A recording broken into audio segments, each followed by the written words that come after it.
Welcome everybody to the first edition of the Haversack Resources Podcast. And today we have the distinct pleasure of having Patrick Shelton with Trego Innovations, correct? Correct, yeah. Gotcha. He's going to be joining us today. He's going to be telling us about his great solutions in his company and his path of an entrepreneur. First thing I do want to do is kind of give an oversight of what we're trying to accomplish with Haversack Resources Podcast. Me as a business owner and developing a company, one of the things that I found and I learned is the success of a company really comes back to your resources, the people that you come across, the interactions, the network, and learning from each other. I made so many mistakes when I started Haversack and grew it, and I truly believe I just didn't have the resources, the mentorship. And then along the way, I met so many great people, so many great innovations and stories that really impacted me. And the whole goal is to make sure that the world knows about everybody in America. Great innovations, great companies, and how they can help each other out. And that's the goal. That's what we want to do today.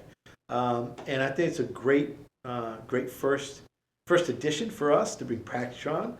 I met Patrick through Jeff, right? Yeah, I feel like we travel in similar circles. So it's Jeff or one of the others that gosh, the fund in Charlotte too that you help out. I mean, I'm close with those guys too. Mm-hmm. Yeah. So just by the network that I've built, came across Patrick, and the first conversation we have, I just thought was amazing of what you're trying to accomplish. But I'm not going to steal your thunder. Okay. I'm going to let you go on and tell everybody about yourself. You know, where you started, where you're from, and where you are today. So I grew up in Raleigh, North Carolina, and I always thought I would be an entrepreneur. And I went to school at Indiana University where they had a major in entrepreneurship, and I graduated in 2009. And I distinctly remember sitting in my entrepreneurship class in about 2008 when the world was crumbling. And I was looking, I knew I couldn't go home, otherwise my dad was going to put me to work. And I started to look at the skills I was getting, and the business plan I was writing for opening a coffee shop wasn't going to cut it. And so I went and started just looking, what are the most sellable skills graduating from college, and stumbled across the finance and accounting, a major, and ended up changing that at the last minute and cramming it in for graduation, and was lucky enough to get into investment banking. And my thought was, I'll put my head down for a couple of years, work really hard, save some money, and see where it takes me. And I didn't pick my head up for about a decade. So I spent almost all of my career to date in the finance world, helping companies buy other companies, sell their companies, raise capital, working closely with CEOs, CFOs, corp dev. Funny enough, spent a lot of time around the packaging space, which is the company that I started now is focusing in. But I got the itch maybe 2 years ago, where I just couldn't show up and work as hard as I was working for someone else. And I went into my boss's office and said, this is it, I'm putting in my 2 weeks notice. And he said, well, what are you going to do? So I'm going to go buy a small business in the Carolinas. I assembled an advisory group, I have capital spoken for, and I'm going to go to start cold calling business owners, and I have no idea what it's going to look like or what type of company or where I'm going to go, but I'm going to figure it out.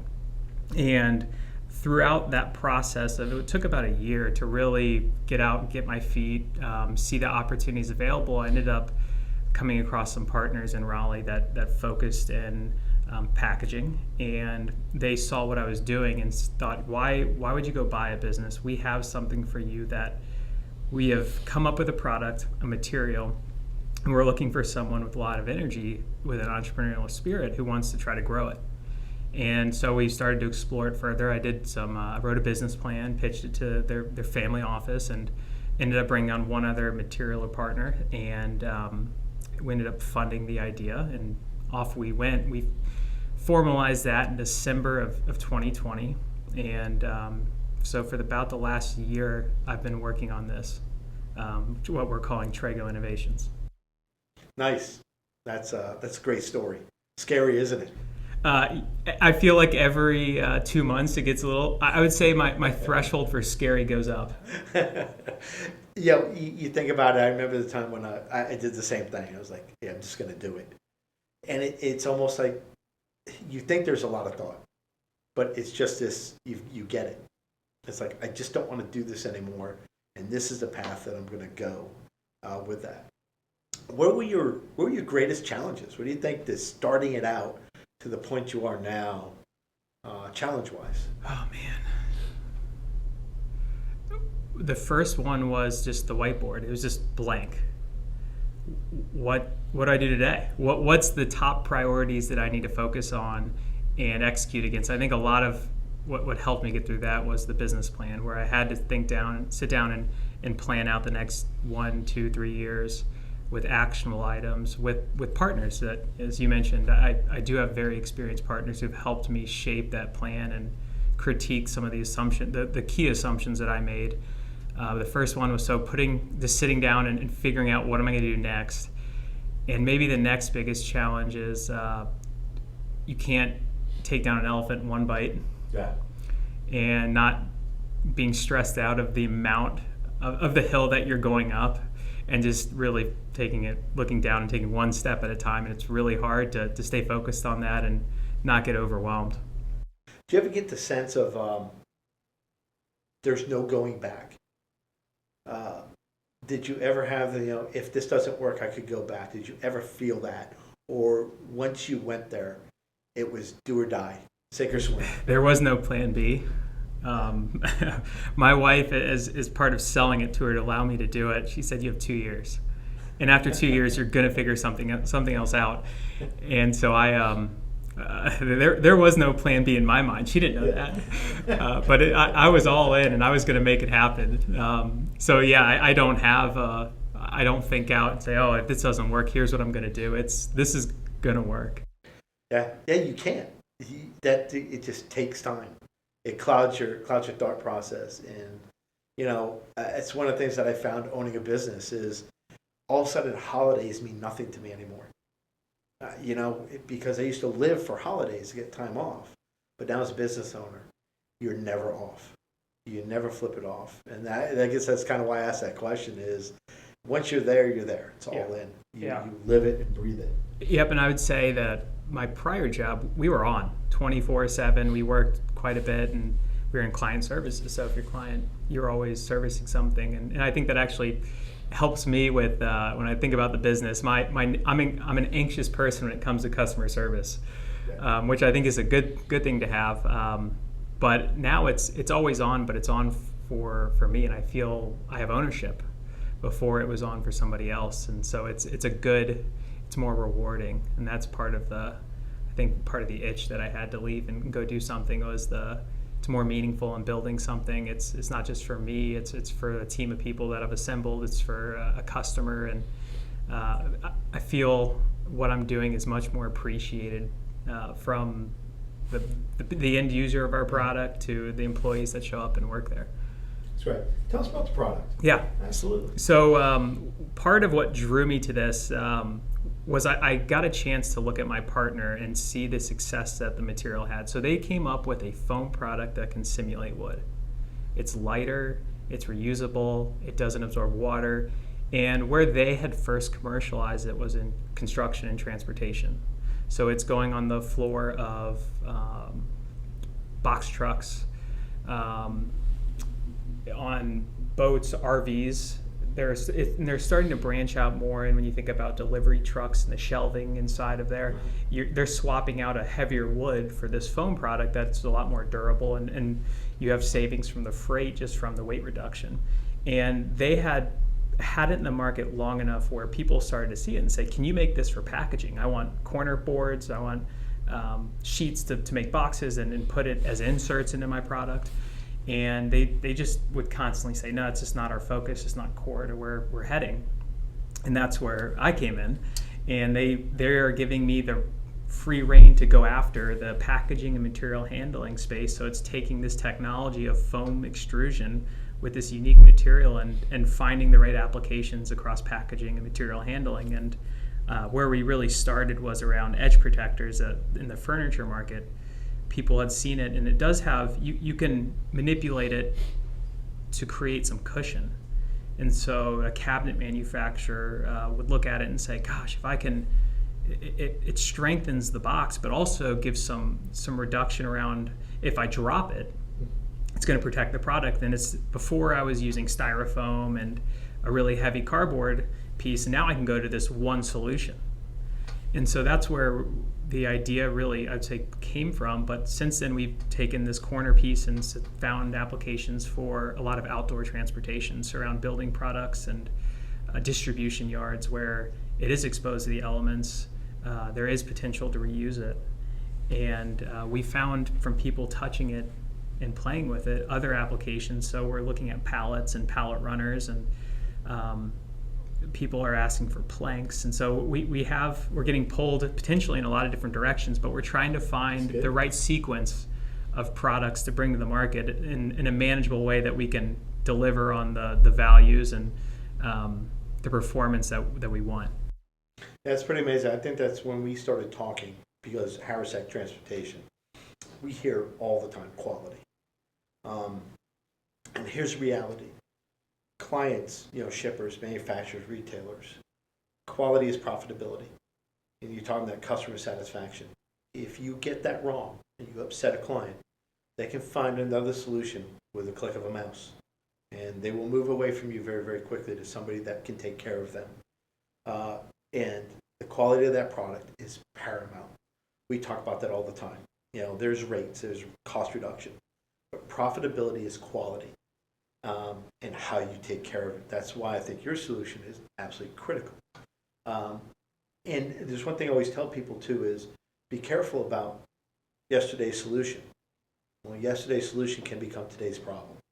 And I think that's where the packaging industry is right now is, it's pallets, it's shrink wrap. There's really been no innovative thought process that people can go and say, this makes sense. I remember when I worked for XPO Logistics Conway Freight, we had the metal banding that went around. God, stuff was horrible. Somebody showed up and had vinyl strapping. And it was revolutionary. And everybody was like, this is the greatest thing in the world. And the metal banding was gone and the vinyl strapping was in. And it was how quick people will adjust to a better solution. And that's what I think is so great about what you guys are doing and, what you can impact. And I'm excited for my clients. I'm excited for everybody to keep introducing this for you. Yeah. We one of our slogans that came about maybe by accident was we make boring products better. Because what we're doing is not sexy. It's pretty boring, and it hasn't been innovated or really looked at for a long time. Yeah, it hasn't. I mean, we went into one client, and it was, all they had was pallets, and they had this one machine, and all they had was the option was a 40 by 48 pallet, and their pricing was they were getting devastated by the industry. There was no other. We found somebody that could come in and change it. And those are the things that you have to constantly look at, the innovative thoughts in there. So that's great to hear. Great to hear. What's been fun? What's been, I would say, the funnest aspect of running your own business and your greatest accomplishment? So I get excited from going to see customers and showing them the product for the first time and watching their head just turn of where they can see it going in all the different applications and chasing that sale of finding value for them and me and figuring out if they win and I win, then it's a good partnership. And part of the last job was naturally a little bit of sales, but I've really gravitated and got excited about that. When I leave someone's facility or warehouse, I'm usually energized by that conversation. So that's one. And then I think it's building. I'm just a builder. I love, whether it was blocks when I was a little kid or playing Monopoly, and if you're really winning and clearing the board, it's just building that, whatever it is. And so I really enjoy building the company and putting in the right systems and people. And I'm a tinkerer and optimizer, so I'm always looking at how can we do this better. And that's I really, as it gets more efficient and more standardized, and that's another part of it I really enjoy. Yeah. What do you see it? 10 years? Oh man. 20 years? Well, in the small window that I look at in 3, I'm just kidding. I think right now the plan is for 3 years is to have a facility that's sustainable on its own and really optimized. Over 5 to 10 years, the business plan, when I dreamed big, it was with foam, you can only ship it so far, where you start to, you cube out before you weigh out, I guess. And yeah, I read up a little bit. So it's going to the other pockets of industry and setting up facilities and replicating what we're doing now in North Carolina. So it's Chicago, is it Texas, is it Phoenix or Las Vegas, wherever. There's a lot of, because what I'm finding is a lot of our customer base is just naturally manufacturing, warehousing, and shipping facilities. And so it's going and setting up whether it's with existing customers or finding new customers and continuing to roll out the solutions we have. Yeah, I think that one of the biggest things I like about your solution is, the eco-friendly aspect of it. It's reusable. It gets worn out. You can, like you explained to me earlier, you can grind it back down and remake it. The cost-effective, the environmental aspect of that. And those are things we have to think about. Everybody's like, let's just keep chopping wood and making pallets and that's great. But at a certain point, we've got to think of better ways that are out there, and you're talking about the weight. It's somebody told me a story. I don't remember. It was a train guy back in the turn of the century, and somebody came up to him and said, if I could save you, would you give me $100,000 if I could save you $1 million? And the guy was like, absolutely. He goes, what is it? And he said, stop painting your train cars. And the guy looked up and he thought, just by stop painting the train cars, saved him millions of dollars in fuel costs. It was that simple. That's all he had to do. And it was just incredible. And I think your solution fits. Remember, we sat down and we went through, that half a pound, that 1 pound, yeah. The impact that it has across the board is incredible. And that's what businesses have always got to look at, especially when you look at COVID. I think one of the biggest things that we don't is, revenue streams become fickle. If something happens to you, things can become tight really, really quick. That is not the time to start looking at saving money.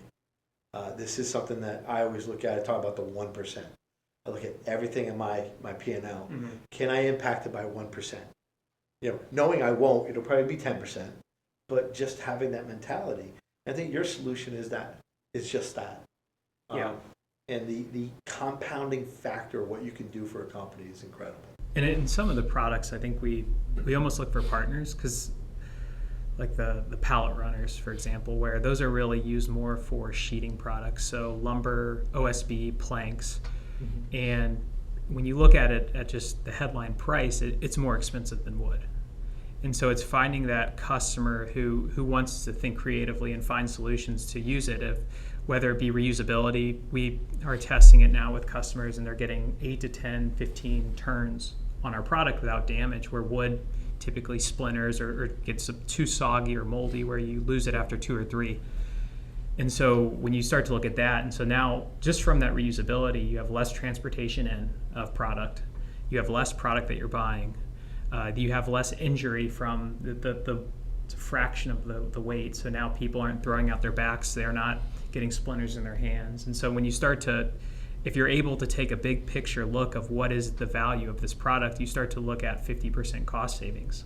But it's finding the people that aren't going to be turned off from the sticker shock. To your point, it's not just, it's the value. It's not just the day one, here are my savings because it's cheaper, and that's not necessarily the best thing.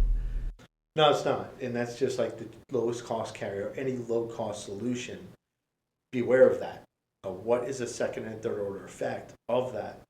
And we always tell, I always tell my clients, be wary of, overlooking the revenue on that pallet and what you have on there. Okay, your pallet might cost, going with your solution, is $10 more. But you've got $10,000 worth of revenue on there. And it's going to a client you can't risk. You upset them. then what good is that $10 you just saved? It's worth nothing because you forsake the quality in there. And that's really, when that thing shows up, if it's not pristine, and somebody can look left and see your solution and right see the other, you're going to win all day long. And that's the great aspect of it. Mm-hmm. Yeah, while I have the horn on the podcast, I do need to mention one thing you said, which was a good point of the recyclability. There's a stigma to foam because people think of styrofoam, which is a tough. The recyclability is not as good as some of the other products, and so when we, especially as we go to customers that are more forward thinking and where the environmental sustainability really is a big issue and a focus. Our product is mostly polypropylene, which is number 5, curbside recycled. And when you start to look at ours versus people look at wood or paper, and ours can be turned into the same product again, I can do it.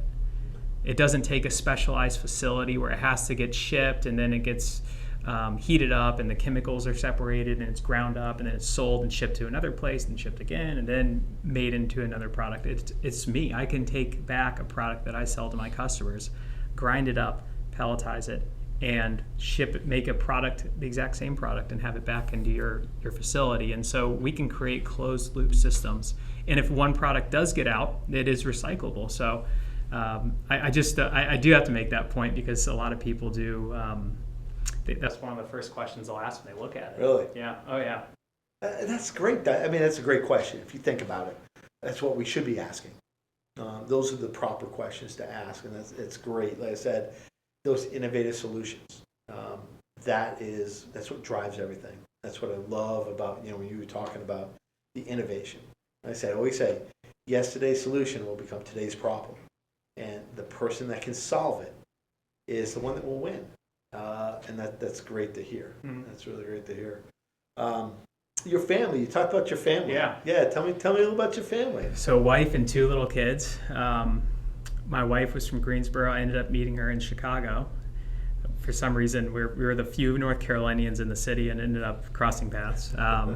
We have a 3-year-old son and a 1-year-old daughter. And my wife, a little shout out to her. She does support me significantly through this. She works, so she's not only financially supportive during my entrepreneurial endeavors, but also morally supportive. I underestimated the roller coaster that she would go on. I thought I was just getting on the roller coaster, and she's it is whether it's her watching my reactions and then me seeing her react to my it's the circularity of it. But she's been incredibly supportive of this whole process, and so. Yeah, that's the family. That's awesome. Yeah, I started when my twin girls were a year old and my son was 3. So I was right at that point when I started mine. And I always remember that first tax return. And I asked the CPA, I said, so how much do we make? And he said, $78,000. Oh my God, if my wife heard that number, I'd be out getting a job right now in there. And it just, it made me roll my, we were doing a lot better by that point. So it was definitely an upward trajectory. But you overthink the family and the sacrifice of the entrepreneur. And the old saying is, behind every good man is a great woman. Yeah, that is so true. And vice versa for both spectrums. But I could not have done it without my family. And, if you think about it, I guess one of the last things I'll ask you is I'm big about legacy. Mm-hmm. And for my family, I think the big thing that I want to do is big believer in transference, that you transfer attitude and environment to people. And that's what I want to transfer to my children, that, I took a solution and I challenged it in industry. And I want my kids to always say, you can do it, and point to me. My dad wasn't the smartest guy in the world or whatever, but if there was one thing he couldn't stand is the word can't. And somebody telling him no. That was his greatest motivation. And that's the legacy that I want to have for my children. I want to pass that on to them, is that warrior spirit, is to fight. When you think about the legacy for your family, what you're doing today, what is that? In my family, I think it's if you work hard and you do things the right way, if you're going to do it right. That's what my dad used to always say. And if you do that and are willing to take some risk and work really hard, that you can build something. And so that part of what led me to leaving my old job and starting something was hopefully I live to 85. When I'm 85 years old, I want to show up and see what I've created, but also see the people that I've impacted and employed saying, this guy's done it right. He works hard, he treats people right, and get excited when I come. And it's something for me to stay mentally there. And I think externally it's more of creating a brand and just a feel for Trego just does it right. And when they say they're going to do something, they do it, and they do it to the best of their ability, and are always there to service. And I just think I'm neurotic when it comes to that. And so when someone tells me to do something, when they say jump, my instinct is how high, really. I think that's a personality, but also training from the career. But it's a question I haven't thought of much outside of just that one point I made of, if I'm 80 and I'm retired and I don't have anywhere to go to really see what I've created and built and to have an impact on people, I wouldn't be happy. And so I think that's what we'll see what happens, but someday hopefully be able to look back and see the impact from the people, the difference I've made from the employees, and then also the impact in the market and where it goes. That's great. Yeah, that was my lead up to the last question is the legacy. When it's all over, Trego, what do people say about Trego at the end of the day? And the aspect of they did it right, and the people. Because, that's truly what I believe here. I look back at how I left organizations and how organizations treated me, and I don't ever want to be that. I don't. At the end of the day, the people that come in here, they trust you. They do. They put their trust in that the decisions that you and I make are going to have that long-lasting impact, but for the right reasons, of why we do this. Because, when they work for you, it goes home. They don't turn Trego off. They don't turn Haversack off. How they live here is how they're going to impact their families. And there's so many things about doing it right. Your product is going to be right, but your legacy and what you put out in the world has to be right also. And I think that's a great way to look at it. Perfect way to look at it. Yeah. So, well, thank you. Yeah. This has been fun. Yeah, I enjoyed it. Yeah, I appreciate you being the first one to step through the breach for me. It's very fitting for my lifestyle right now, just being the first one getting thrown in and have to figure it out. That's okay. That's all right. Yeah, me too. My first podcast. I've been doing the first podcast. So this is fun. So I appreciate it, and I look forward to a great partnership with you. And last thing, so if anybody was to get in contact, how would they contact Patrick Shelton to learn more about Trego? So 2 ways. Trego Innovations on our website, we have a contact form that they fill out, and it's a small business that's growing. I see all the activity from that, so that's one way. Or you can email me at patrick@tregoinnovations.com. Outstanding. All right. Thank you, Patrick. Yeah, Appreciate it. And hopefully I'll have a follow-up here real soon. Learn more about it and the growth. Yes. Trego. Yes, thanks. All right. Thank you.